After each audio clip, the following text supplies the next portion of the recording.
Welcome back to Northwest Elite Spirit, the channel you come to train your mind, body, and spirit.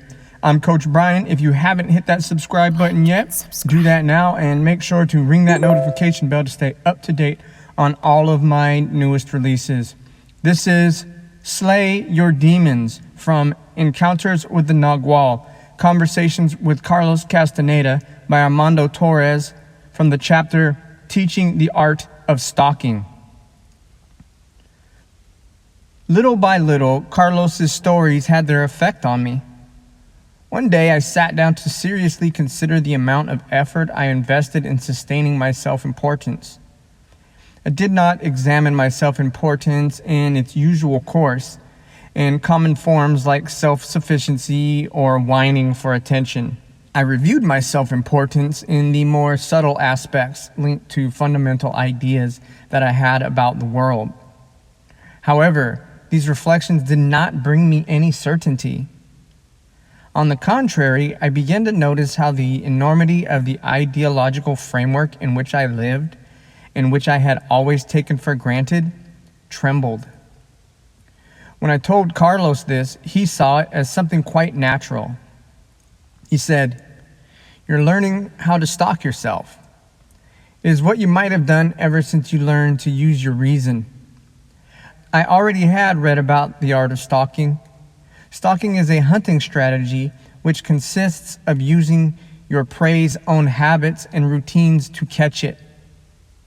We can apply this strategy to our ordinary life, for example, to our business. But we can also project stalking strategies against our internal demons like doubt, laziness, and self-indulgence.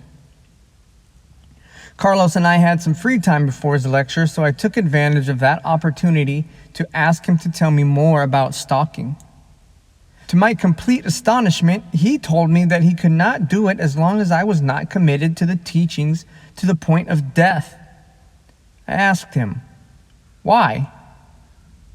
Carlos replied, "Because you would wind up turning against me. Learning about dreaming does not offend you. The worst you can do is not believe that such a thing is possible. On the other hand, stalking, the way sorcerers practice it, is very offensive to reason. Many warriors avoid speaking about it because they do not have the stomach for it. In the initial phase, the apprentice is under a crossfire and is very frustrated and is not able to let go of ego. Like a coin, stalking has two faces. On the one hand, it is the easiest thing in the world.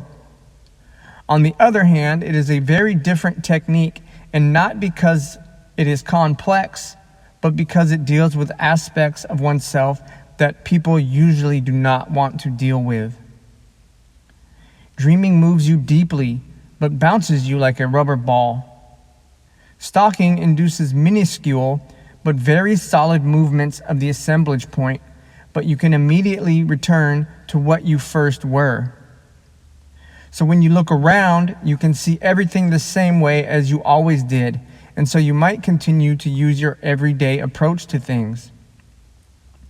If, however, in that stalking situation, you were forced to make some change by your instructor, I will bet you anything that you would leave offended or wounded in your pride.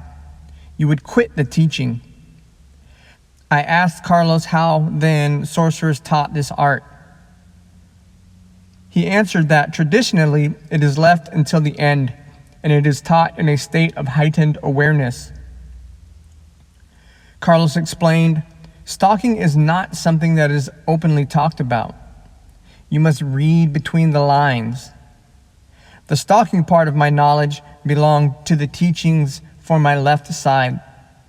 Therefore, it took me many years to even remember what stalking is all about, and it took me many more years before I could consciously practice stalking. On the level where you are now, the only thing that allows you to handle stalking is to approach it with dreaming methods.